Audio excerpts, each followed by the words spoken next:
tayo. Ano kayang iginuguhit ni Emma doon? Donut ba? Oo, sino kaya ang tatanggi sa masarap na dessert na ito? Hindi na makapaghintay na malaman kung sino sa mga kalahok ang makakayanan ng gawain.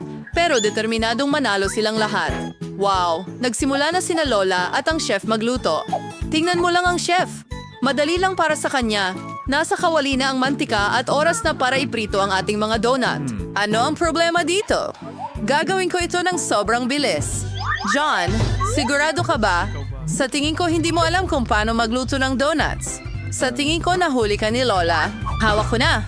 Huwag mag-alala. Magdadagdag lang kami ng kaunting mantika. Oh, sige. Oh, sana magawa mo ito. Sina Lola at ang chef ay nagsisimula ng maglagay ng mga donuts sa kawali. John, ikaw na ang sunod. Mag-ingat. Ang kumukulong mantika ay maaaring makasunog sa'yo. Oo, at binalaan ka namin. Well, hindi mo dapat nilagyan ng sobrang daming langis. Habang kalmado na naghihintay si chef at si grandma na maluto ang kanilang mga donut, nasa isang mapanganib na laban na ngayon si John sa langis. May kutob ako na hindi mananalo si John sa laban na ito. Naku po, tingnan mo nangyari sa mga donut na ito. Fanner cereal to John ay nang receive ng spatula. Huwag mong mag-alala, John. Ngayon maswerte ka sa susunod na pagkakataon. Ngayon tingnan natin kung ano ang meron ng iba. Wow, perpekto ang kanyang mga donut. Ano ang ginagawa niya? Oh, maglalagay siya ng jam sa mga ito. At ngayon ay isinasawsaw niya ang donut sa icing. Mukhang nakakatakam.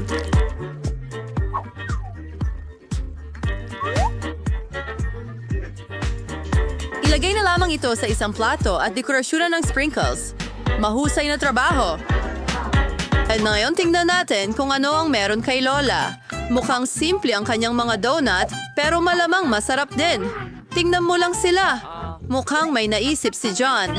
Gagamit ba siya ng keso? Tingnan natin. Mukhang maganda na talaga itong keso. At ano ang gagawin niya dito?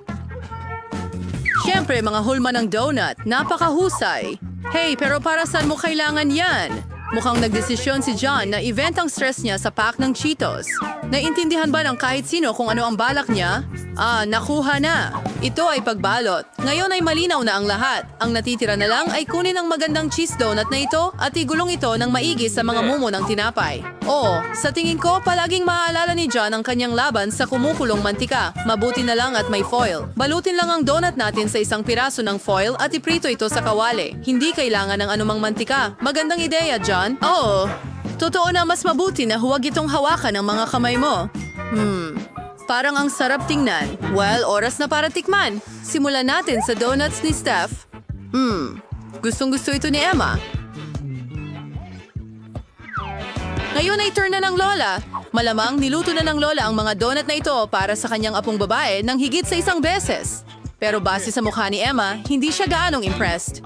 At sa wakas, isang donut mula sa kanyang kapatid. Well, John, sana ay swertihin ka ngayon. Tingnan mo kung paano humahaba ang keso na ito. Siguradong gusto ito ni Emma. At ang nanalo ay si Chef. Maligayang bati.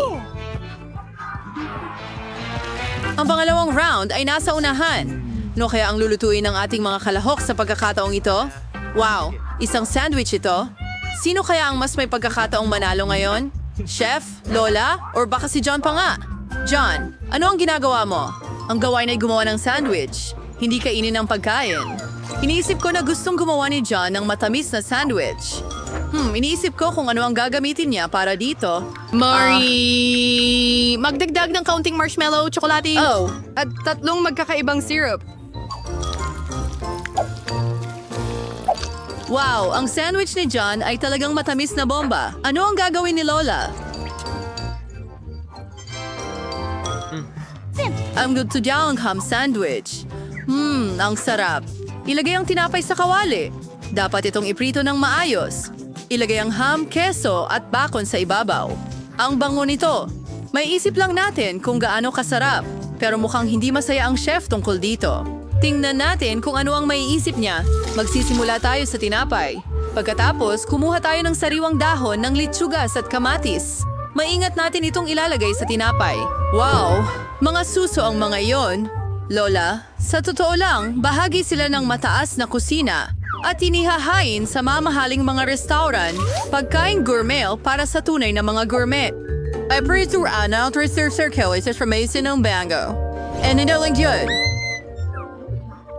Here's one ting mapugita. Lola, mas mabuti huwag mo itong tingnan. Iprito ng mabuti ang mapugita at ngayon, idagdag natin ito sa ating masarap na sandwich. At hindi lang iyan. Keso, at hindi basta keso, kundi kesong may amag. Yum, meron itong kakaibang amoy. Oh, Lola, natatakot ako na hindi magugustuhan ni Lola ang amoy ng produktong ito. Hindi ko alam kung ano ang sasabihin sa'yo. Sana ay pahalagahan ni Emma ang obra maestra ng mainit na putahe na ito. Hindi nakapagtataka na sinikap ng husto ng chef. Mukhang kapag nakahanda ang ating chef, may nagutom na. Buti na lang at may tsokolate palaging nakahanda. Mukhang hindi ito nasa ayos. May kailangang gawin. Tingnan natin kung anong maisip ni John. Naglalagay kami ng mga yelo sa mga plato. Sa tingin ko alam ko na ang gagawin niya. Ibuhos ang natunaw na tsokolate sa mga plato at tada. Ang maganda at masarap na palamuti ng sandwich ay handa na. Kung gayon, oras na para subukan ito ni Emma. Magsimula tayo sa chef sandwich. Tanging tunay na gourmet lang ang makaka-appreciate ng lahat ng kasofistikahan at pagka-unique ng putahe at hindi isa si Emma sa kanila. Pukita at mga suso? Nakakatakot yan! Grabe! Baka mas magustuhan niya ang sandwich ng kapatid niya. Sa tingin ko, makakatukso ito sa mga mahilig sa matamis. Tignan mo lang ang dami ng marshmallows, tsokolate, at syrup diyan. Oo, gustong-gusto ni Emma yan. Ngayon, parating na ang sandwich ni Lola. Ano pa nga bang mas hihigit sa kombinasyon ng keso, bacon, at hamon? Siyempre, ito ang panalo natin. Pasensya na guys, pero walang tatalo sa mga sandwich ni Lola. Hinidakira sa rin na wade relamer kung ano ang lulutuin ng mga kalahok sa round na ito. At ito ay pritong itlog. Napakasimpleng ulam, pero napakaraming paraan ng pagluluto. Itlog ni Lola. Naglalagay ng kaunting langis. Pwede bang makahingi rin ako ng kaunting langis? Siyempre, sa'yo na. Naku, mukhang may hindi marunong gumamit ng bote ng langis. Hindi, John, ikaw ay... matatapon mo lahat at sana'y nagtanong ka na lang. Habang gumagawa ng problema si John para sa sarili, nagsisimula ng magprito ng itlog si Lola. Magaling. Dapat din magmadali si John. Wala namang komplikado dito. Kailangan mong maingat na basagin ang mga itlog. At si Lola ay inilalagay na ang kanyang scrambled eggs sa plato. Nyawagyo, since we're another chef, ingisig ka kay Bay. Ang mahagar ay wala sanang kuhol sa pagkakataong ito. Mga peach? Sigurado ka ba, chef? Sige, titingnan na lang namin kung ano ang gagawin mo. Alright. And there Sa is the mountain, sawit yung ito. Ang lihim na sangkap ay kamangha-mangha. Aking restaurant ay mayroong resiping ito at ginagawa na namin ito sa loob ng 1,000 taon. Parang walang sense, pero napaka-interesante. At ikaw, John, may nag-order ba ng fire show? Mukhang hindi maganda, pero mukhang kailangan mo pa ring ihain ito. Handa na ang lahat ng putahe at good luck. Simulan natin sa mga itlog ni Lola. Luma pero mahusay na klasiko. Walang kakaiba pero wala ring labis. Ano ito? Seryoso? Hindi ba nga? Kailangan mo yon? Well, John, maganda ang pagsubok mo. At kumusta naman ang putahe ng chef? Napakaganda nito na si Emma ay na-in love dito. Bravo, Chef Fai. Selfies sa chef. Maaring ang chef ang manalo, pero kaya ba niyang gawin ang salad na ito? Para sa chef at si Lola, madali lang ito. Pero paano si John? Nako, hindi niya alam kung paano maghiwa ng gulay. Medyo nakakahiya. Tingnan mo at matuto, John. Ipapakita sa iyo ni Lola ang isang masterclass. Ganito ang tamang paghiwa ng mga kamatis. Ilagay ito sa isang dahon ng letsugas at maghiwa ng ilang dibdib ng manok. Ang bango. Roast yun ng manok o simga dahon ng litsugas. At sanda na ang ating salad. Puff! Hindi yun ikinatuwa ng chef. Gagawa siya ng kakaibang bagay. Hulaan mo, muli, may mga dahon, mantika, at haluin natin ito. Oo, medyo nalilito sina Lola at John. Tingnan natin kung ano ang susunod na mangyayari. Ilagay niya ang lahat ng halong iyon sa kawali at kumuha siya ng hiringgilya. Hindi talaga tumitigil ang chef sa pagkamangha sa amin. Saan kaya niya nakuha yon? Wow, ang ganda niyan. Anong galing na chef? Talagang kamangha-mangha ito. Kumuha tayo ng dahon ng litsugas, punitin ang mga ito at ilang kamatis. Ano ito? Anong orihinal na paraan ng paghiwa? Mukhang tapos na si chef, pero kumusta naman ang iba? Si Lola, syempre, wala siyang gano'n na orihinal na paraan ng paghiwa, pero masarap pa rin. Oo, at John, nagpuputol ka pa ng mga gulay? Kailangan mong bumilis. Oo, Lola, nag-order ka ba ng maskara ng pipino? Ipakita mo sa akin ang nangyari, John. Malayo ito sa niluto ng chef. Mukhang hindi nagising si John dahil doon. Pambura? Gagawa ka ba ng salad mula sa pambura? May mukhang yan na nga ang gagawin niya. Hindi lamang mula sa chewing gum, marmalade at marshmallow. Sa tingin mo ba ay maa-appreciate ni Emma ang salad na ito? Gayunpaman, malalaman natin ngayon. Dapat magsimula ako sa isang ito. Oh, ang weird naman. Ngayon, ang salad ni Lola ay mukhang napaka-appetizing. Ano sa tingin mo, Emma? Hindi masama, ha? Wow! Mukhang ang salad ni John ay talagang pag-ibig sa unang tingin. Sarap. At mayroon tayong panalo. John, nagawa mo ito. Binabati kita. Isulat... Nancy, nakakuha ka ba ng buto ng pakwan? Wow, Ted! Nakuha mo ang kalahati ng pakwan! Kaya mo ba ito? At si Annie ay may buong pakwan! Sino ang mauuna? Ted, simulan mo na! Tingnan natin. Oh, napaka-juicy at masarap. Hindi ko mapigilan, napakatamis. Nakita mo ba kung gaano kabilis ko itong kainin? Tapos na ako. Oh, wag! Annie, may kakaibang pakwan ka? Sandali, hindi yan pakwan. Ito ay cake na may candy sa loob. Oh, Mas masuwerte ka pa! Kakainin ko na lahat ng candy na ito ngayon! Mas madali kung babasagin ko ito. Mahusay! Ngayon siguradong makakain ko ang bawat candy! Oh, at ang pakwan mismo ay napakasarap din! Kaya, balik tayo sa candy. Akin lahat ito? Oh. Mga kaibigan, hindi ko ito ibabahagi sa inyo. Kainin ninyo ang sa inyo. Oh, ang buto ko. Sige, subukan natin ito. Nakakadiri ito. Pero may naisip akong napakagandang ideya. sandali lang. Kailangan ko ng tamang kasuotan. Tinuruan ako ng lola ko kung paano magtanim ng mga halaman. Kaya kong alagaan ang buto ng pakwan agad-agad. Kailangan ko ng pala at maraming lupa. Oh, Diyos ko. Maghuhukay ako ng butas. Oh, pasensya na, mga kaibigan. Hindi ko napansin yon. Sige, balik sa paghahalaman. Kailangan kong magtanim ng buto. At lagis di sarala. Siyempre, huwag kalimutan ng tubig. Oo, kailangan talaga ito ng mga halaman. At kailangan din natin ng pasensya. Oh, Diyos ko. Oh, anong nangyayari? Tumutubo na ba ito? Ano? Hindi maaring ganun kabilis. Wow, napakatalino. Hindi ginawa yun ng lola ko ng ganun kabilis. Ang galing. Wow! Iyan ay isang pakwan, Nancy. Nakita niyo ba? Ang laki niyan. May naisip lang ako. Hahatiin ko ito sa dalawang bahagi. Oo, handa na.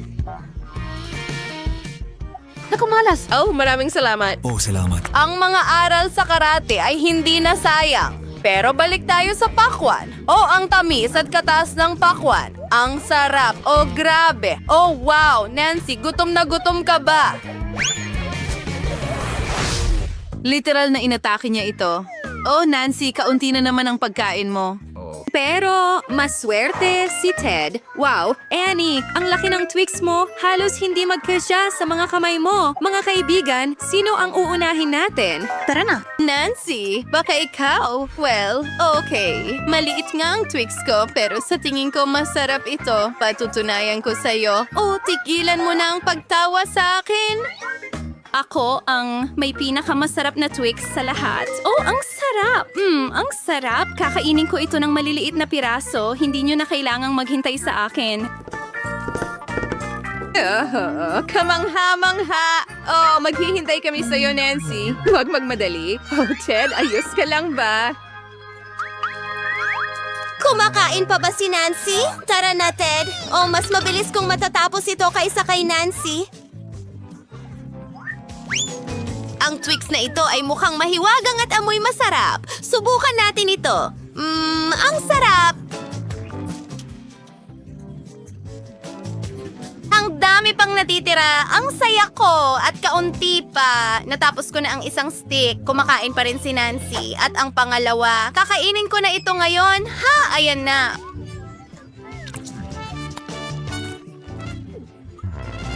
Wow, Annie! Mukha kang giraffe. Ang haba na ng leeg mo. Ted, gusto mo bang subukan ng sayo? Madali lang. Tinanggal ang balot at may naisip ako. Tingnan mo, isa na akong tigre ngayon. Bakit ka tumatawa? Masyado ba akong nakakatakot para sa'yo? Ted, tigilan mo na ang kalokohan. Kumain ka. Oh, aba, hindi ka na sana naging mas magalang pa. Kahit na gusto ko ito, paborito kong candy, ayos lang ako. Ano ang susunod? Wow! Ito ay mga juicy drop candies na may maasim na jam. May maliit na pakete si Ted, pero huwag mag-alala. May kahanga-hangang pakete si Annie. Napakasarap nito, Annie! Swerte ka! Napakalaki ng pakete. Hindi ko alam na may ganito. Ted, ikaw ang mauna. Maliit na pakete, pero ano ngayon? Hindi naman nagbabago ang lasa. Susubukan kong patunayan ito sa'yo. Well, parang sanggol. Ngayon papahiran natin ng jam ang candy at subukan natin ito. Masarap pero... Hindi sapat. Annie, ikaw naman. Gusto ko iyan. Ilabas na natin ang mga candy. Ilan ba ang mga ito? May naisip ako. Ilalagay ko ang lahat ng candy sa isang ahas at bubuhusan ng matamis na jam. Magiging maasim ito. Wow! Ayan na. Perpekto. Gusto mo bang subukan? Hindi. Akin lang ito. Hindi ko ipapamahagi.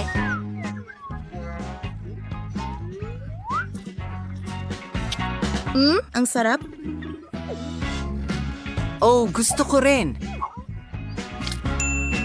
At may ideya ako. Wow! Ang sarap!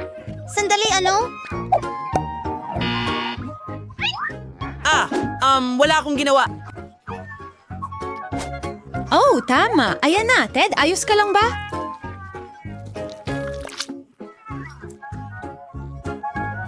Oh, hindi ka dapat nagnakaw ng kahit ano.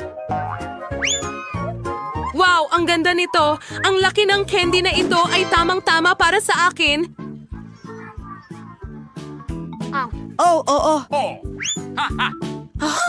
Ted, pasensya na. Paano ang maasim na hiyas? Wow, ang laki nito. Ilagay na natin. Oh, gustong-gusto ko ang lahat ng maasim. Handa na. Sige, simulan na natin kumain. Naglalaway na ako. Oh, napakasarap.